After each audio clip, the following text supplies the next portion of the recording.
Thank you for the introduction, Jeremy. Alexander Norell, I'm here, and I'm from Stockholm, Sweden. From VikingCloud, so I'm one of the Vikings in VikingCloud. Been involved in PCI since 2006, firstly from a merchant perspective, and then on to being a QSA since 2007. And it's really a pleasure to be here, face to face with all of you. I've been doing, the PCI SSE community events or meetings since over 10 years back, and finally back to see everybody, colleagues in the business face to face again.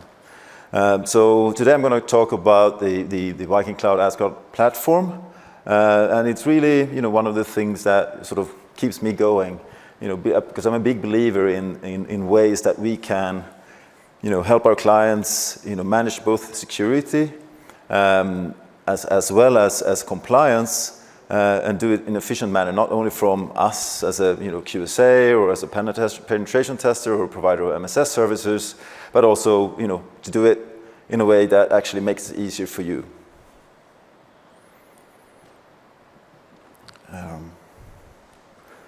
What we're going to cover today is some of the challenges we see.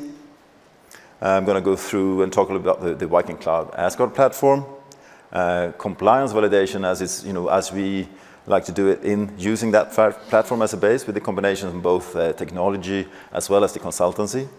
Talking about our managed security services, both from a penetration testing perspective as well as managed connectivity services, and the ways we do MSS in terms of collecting events from your environments.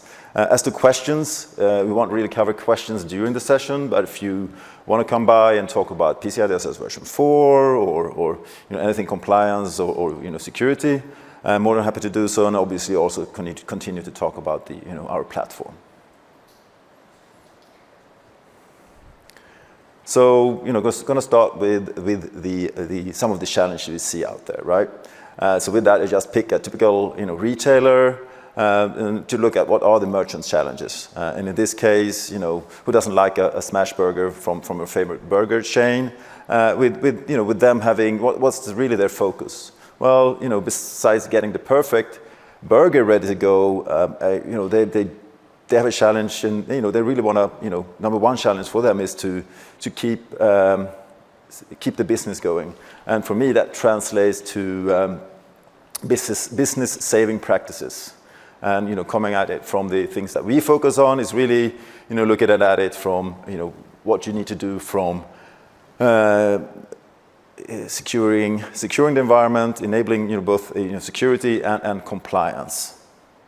And that goes from everything, or especially from everything in terms of what you need to do to manage communication, the broadband, the hopefully the fallback cellular connections that you would need for that environment. As to manage firewalls, switches, and the endpoints for the environment. And on top of that, ensuring that they have a strong vulnerability management program in place to manage patches and do follow up on that. But then also, of course, the testing that they need to do, which do include anything from external, internal scans to penetration testing.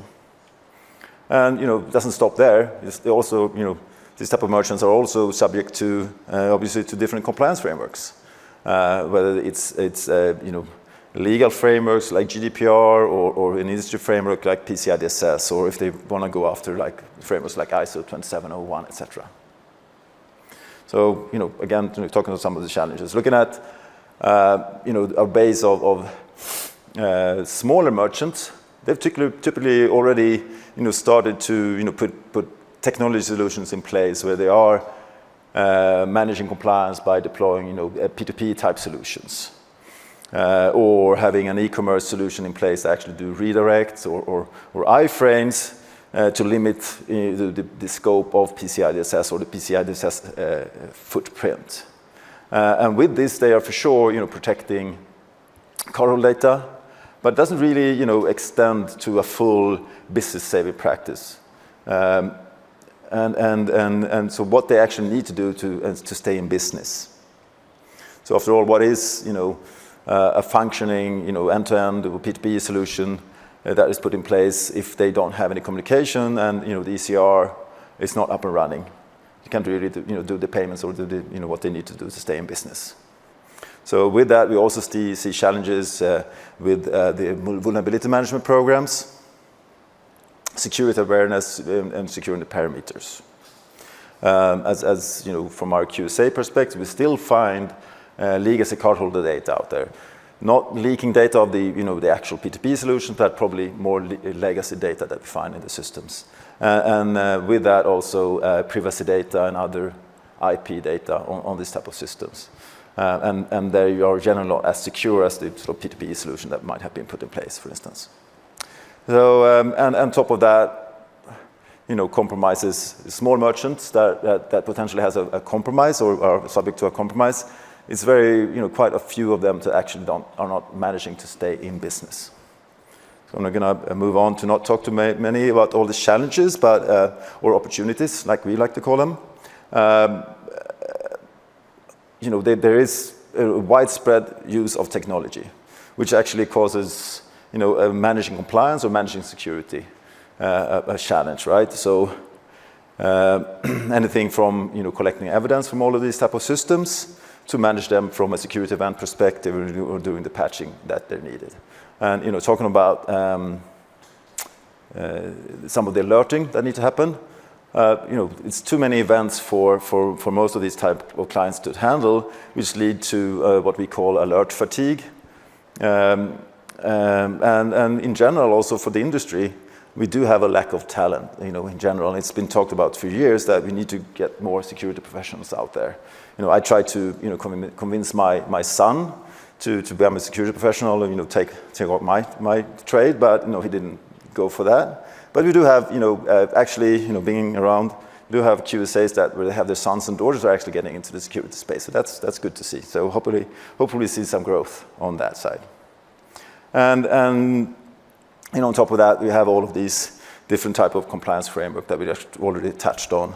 And more recently, talking to larger processors, PSPs, and so on and so forth, they have all these third-party audits that they have to sort of take care of, where they're asking questions on what's your security posture, where you're standing today. And then on top of that, having the ability to handle a potential breach. So moving on to our platform.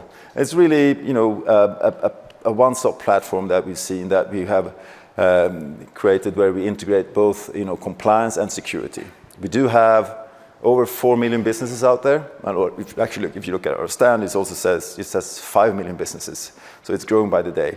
So we are managing these type of businesses at a scale. And you can do everything from manage your PCI journey to see the most recent vulnerability scans or the alerts and from our full set of managed security services.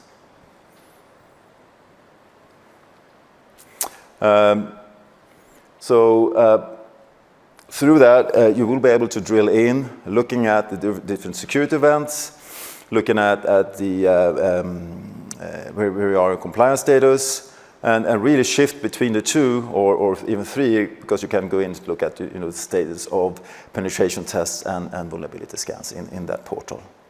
So it's one interface to do it all.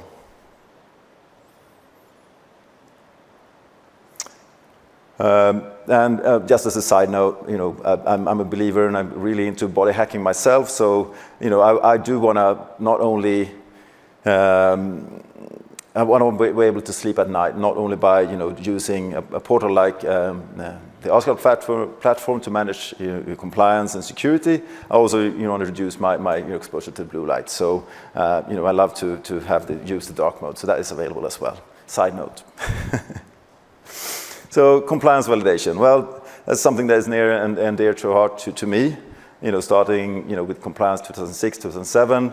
Everybody was using spreadsheets. And, for those of you that know me, I love my Excel spreadsheets, right? Whether it's, doing the numbers or whether doing follow-up on, compliance validation. However, there is some challenges with it, right? How do you get the integrity of that spreadsheet as you ship it around? How do you manage the different tasks, the things that need to be completed for compliance? The revisions of that tool, the potentially unsecure communications using emails. How do you get the latest updates when we are in the project? And how do you, really upload, evidence for that specific project or compliance validation project?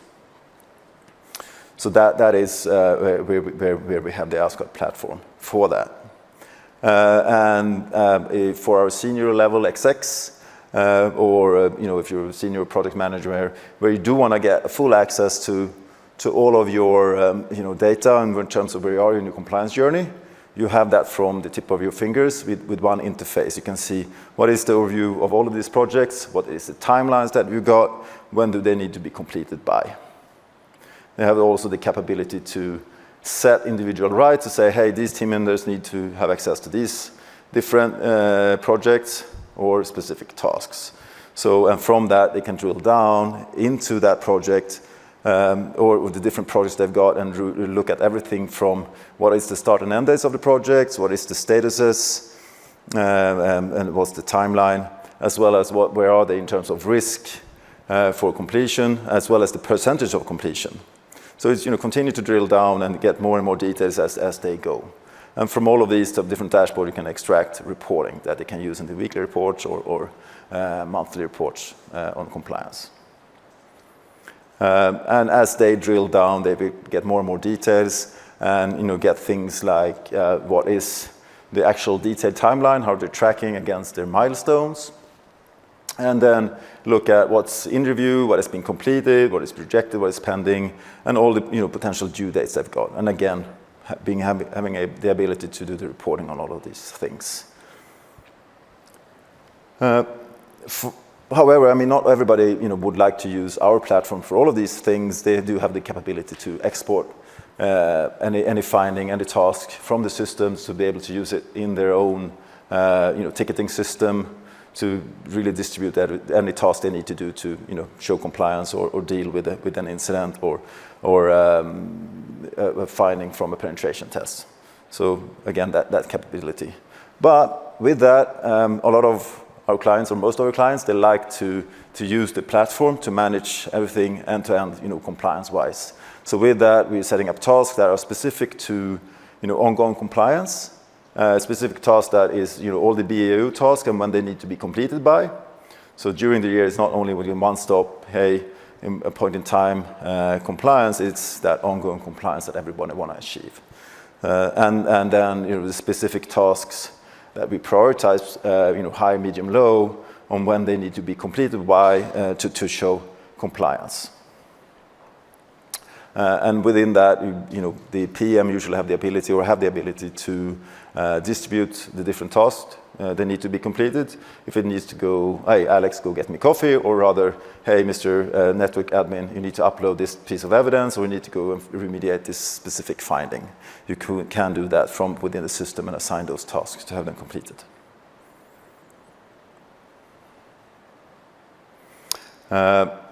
So moving from the compliance part of the portal, which do support most framework that you will be subject to, into our managed security services, which have a big impact on the staying in business part that we started with. So we are managing broadband connections from within the same portal. So for those merchants and retailers and other businesses that have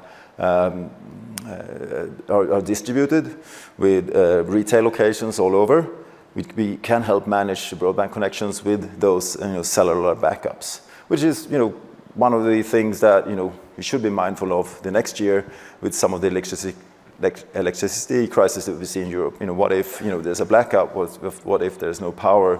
Will you be able to have a fallback into cellular, for instance? And from within the same system, you can also have a full overview of all the systems and endpoints that we help manage, right? Anything from a firewall to an endpoint to a switch. What is the status of those assets?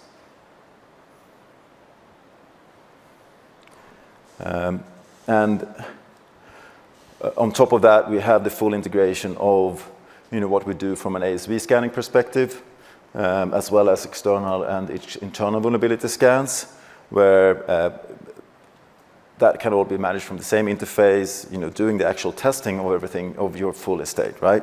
And then doing the proper follow-up on any potential findings from that. And as PCI DSS says, you have to do quarterly vulnerability scans, and they have to be passing. So we help doing that by ensuring that most of our clients actually do not only quarterly scans, but doing at least monthly, and then having the availability to on-demand scans whenever they need to, in order to ensure that they have the most recent updates on what's going on from a vulnerability management program perspective. And for those of you that also do penetration testing, which you probably should do, we have integrated the penetration testing part of the platform with the ways that as you are probably doing, you're managing your penetration testing program properly. That you know when and why you need to do pen tests and against which assets. We have integrated an asset or a wallet function where you can actually add funds, and then when you need to, as part of your program, we need to execute a penetration test against an assets.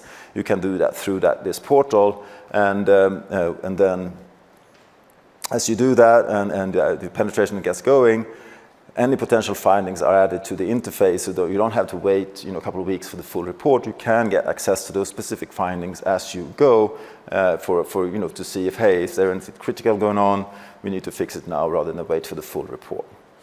And with this platform, you can also then, as I said before, export all of these details on the findings from the portal, and then being able to import it to ticketing systems, etc., to help fix those any issues that was found. And then at the end of that cycle, you are able to download the full report that has been QA reviewed by our QA team as well. And did you stop? Okay. Sorry about that. Yeah. So for those of you that knows VikingCloud, we also have a big part of this portal is also our small merchant portal. This is really for the acquiring and processing business, where we include small merchant reporting, as well as then monitoring by our sponsors. So they can review what is the status of all the small merchants to manage risk. And this, they provide that on-demand access. So that's something we talked about earlier today, but it's very, it's a big topic in itself, which I will not dive into further. So that's what I had today.